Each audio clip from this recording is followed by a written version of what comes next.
Prime Minister Narendra Modi is addressing a public rally in Belagavi in Karnataka. Let's go live across. नमस्कार गणु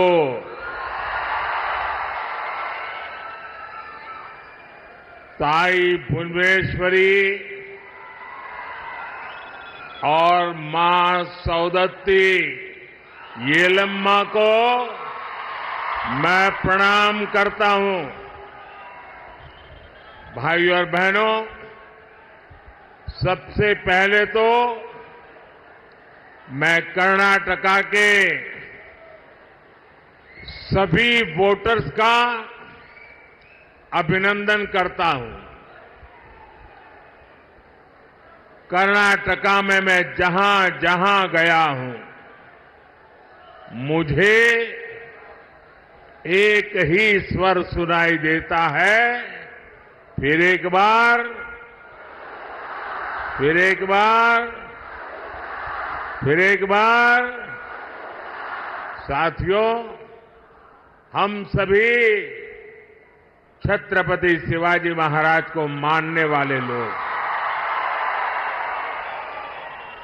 हम सभी भगवान बसवेश्वरा का अनुसरण करने वाले लोग,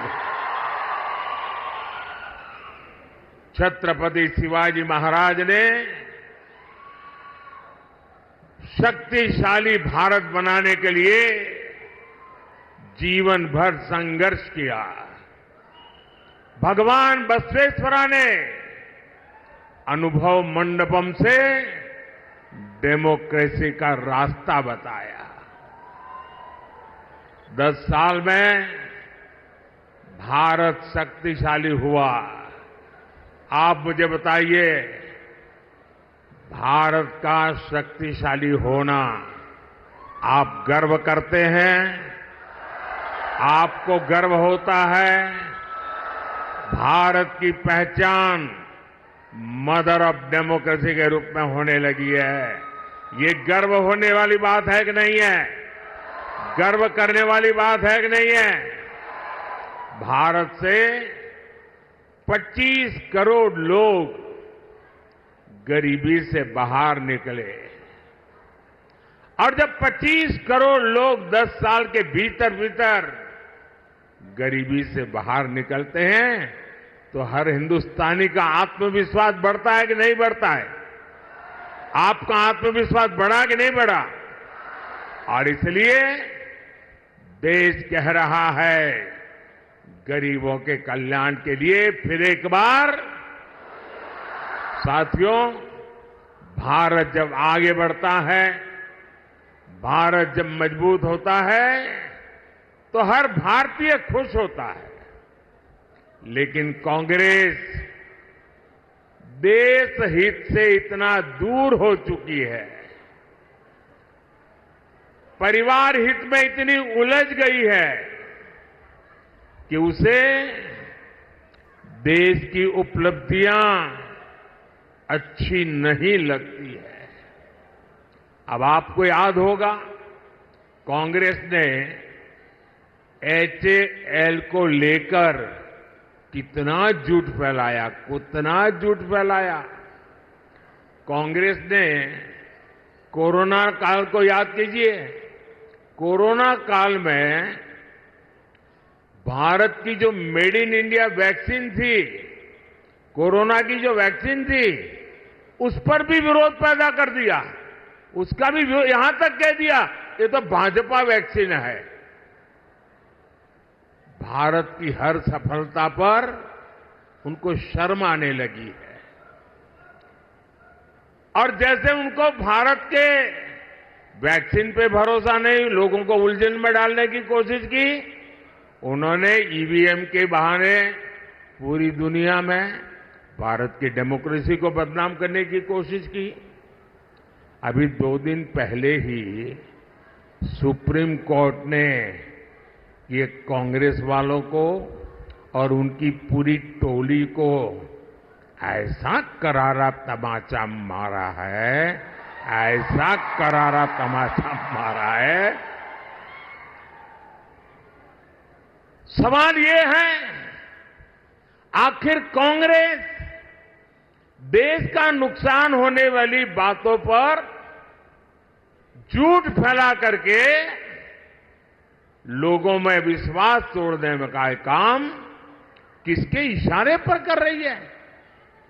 कांग्रेस के नेताओं ने ईवीएम पर तो झूठ बोला है और देश का हर नागरिक कहता है कितने महत्वपूर्ण विषय पर झूठ बोल करके आपने देश के लोकतंत्र को बर्बाद करने का षड्यंत्र किया है।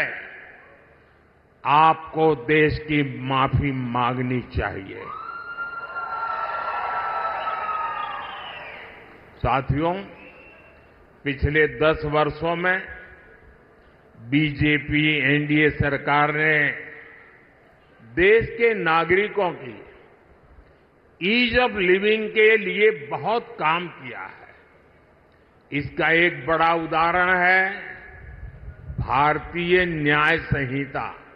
ये कांग्रेस वाले मानसिक रूप से अंग्रेजों की गुलामी में ही जी रहे थे, वो इससे बाहर ही नहीं आ पा रहे थे। वो तिरंगा झंडा फहरा करके तो आजादी की बात करते थे, लेकिन हर कानून व्यवस्था में मन से अंग्रेजी की गुलामी को जी रहे थे। गुलामी के कालखंड से प्रेरित इतना पुराना आजादी के पहले का कानून, क्रिमिनल जस्टिस सिस्टम का हटाना, भारतीय जनता पार्टी की सरकार ने उसको हटा दिया। अब भारत में न्याय संहिता में दंड को नहीं बल्कि नागरिकों को न्याय मिलने को प्राथमिकता दी गई है। इसमें आतंकवाद से जुड़े कानूनों को भी और सख्त किया गया है। दूसरों पर अत्याचार से जुड़े कानूनों को कड़ा बनाया गया है। भारतीय साक्ष्य अधिनियम में इलेक्ट्रॉनिक एविडेंस को लेकर नया प्रावधान किए गए हैं। 1 जुलाई से लागू होने के बाद ये संहिता देश के हर नागरिक को बहुत मदद करने वाली है। लेकिन साथियों, जब से कर्नाटका में कांग्रेस सरकार आई है, तब से पूरे स्टेट में लॉ एंड ऑर्डर की स्थिति बहुत खराब है कि नहीं? खराब है कि नहीं? हालत बद से बदतर हो रहा है कि नहीं हो रहा है? यहां बेलगावी में एक आदिवासी बहन के साथ जो कुछ हुआ, चिक्कोड़ी में जैन मुनि महाराज साहब के साथ जो हुआ, वो शर्मसार करने वाला है कि नहीं है? पीड़ा करने वाला है कि नहीं है? कर्नाटक की प्रतिष्ठा को धूल में मिलाने वाला है कि नहीं है? और देखिए उनकी हिम्मत। हुबली में हमारी एक बेटी के साथ जो कॉलेज कैंपस में हुआ, उसने तो पूरे देश में भूचाल ला दिया है। उस बेटी का परिवार एक्शन की मांग करता रहा, लेकिन कांग्रेस की सरकार तुष्टीकरण का दबाव उसी को प्राथमिकता देती है। उनके लिए नेहा जैसी बेटियों की जिंदगी की कीमत नहीं है, उनको तो अपने वोट बैंक की चिंता है।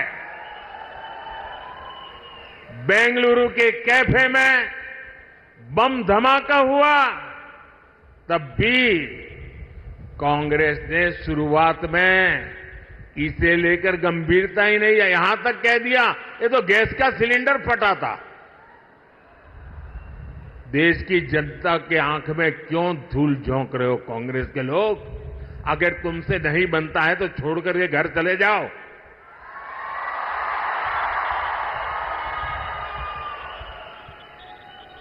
यही वही कांग्रेस के जो है जिसने वोट के लिए पीएफआई जो आतंकवाद को पनाह देने वाला देश विरोधी संगठन जिस पर मोदी सरकार ने प्रतिबंध लगा दिया है, ऐसे पीएफआई आतंकी संगठन का चुनाव में मदद करने के लिए, उनकी मदद लेने के लिए, वायनाड में एक सीट जीतने के लिए आप उसको सरेंडर कर रहे हो, उनके कारनामों का बचाव कर रहे हो। लेकिन भाजपा सरकार ने देश और समाज विरोधी पीएफआई को बंद किया है, उससे बड़े बड़े खैरखा जेलों में सड़ रहे हैं। भाइयों, साथियों, कांग्रेस ने हमारे इतिहास को, हमारी आजादी की लड़ाई को भी वोट बैंक के नजरिए से, तुष्टीकरण के नजरिए से ही लिखवाया है। और आज भी ये कांग्रेस के शहजादे उसी पाप को आगे बढ़ा रहे हैं। आपने कांग्रेस के शहजादे का एक ताजा बयान जरूर सुना होगा। ये शहजादे का कहना है कि भारत के राजा, भारत के महाराजा ये अत्याचारी थे, ये गरीबों की जमीन छीन लेते थे, जब मर्जी पड़े तब उनका सब हड़प कर लेते थे। कांग्रेस के शाहजादे ने छत्रपति शिवाजी महाराज, कित्तूर की रानी चिन्नम्मा जैसे महान व्यक्तित्व का अपमान किया है। इनका सुशासन, इनकी देशभक्ति आज भी हम सभी को प्रेरित करती है। जरा शाहजादे को पता है क्या मैसूरू राजघराने का योगदान? उनको याद नहीं रहा। मैसूरू राजघराने को आज पूरा देश गर्व के साथ देखता है कि नहीं देखता है।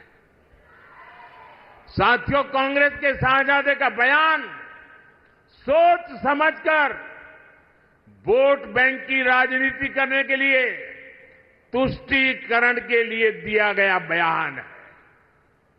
याद रखिए, शाहजादे ने राजा महाराजा को बुरा भला कह दिया, उनकी तो आलोचना कर दी, लेकिन भारत के इतिहास में जो अत्याचार नवाबों ने किए, निजामों ने किए, सुल्तानों ने किए, बादशाहों ने किए, उसकी बात पर तो शाहजादे के मुंह पर ताला लग जाता है, बोलती बंद हो जाती है और राजा महाराजाओं को गालियां दे रहे हो, उनको अपमानित करते हो। कांग्रेस को औरंगजेब के अत्याचार याद नहीं आते, जिसने हमारे सैकड़ों मंदिरों को तोड़ा, अपवित्र किया। कांग्रेस तो औरंगजेब का गुणगान करने वाली पार्टियों के साथ खुशी से गठबंधन करती है। इनको वो लोग याद नहीं आते जिन्होंने देश भर में हमारे तीर्थों को तहस नहस किया, लूटपाट की, हत्याएं की, गौ हत्याएं की। इनको वो नवाब याद नहीं आए जिन्होंने भारत के विभाजन में बहुत बड़ी भूमिका निभाई। कोई कल्पना कर सकता है क्या? For more such videos, subscribe to the NewsX YouTube channel, hit the bell icon.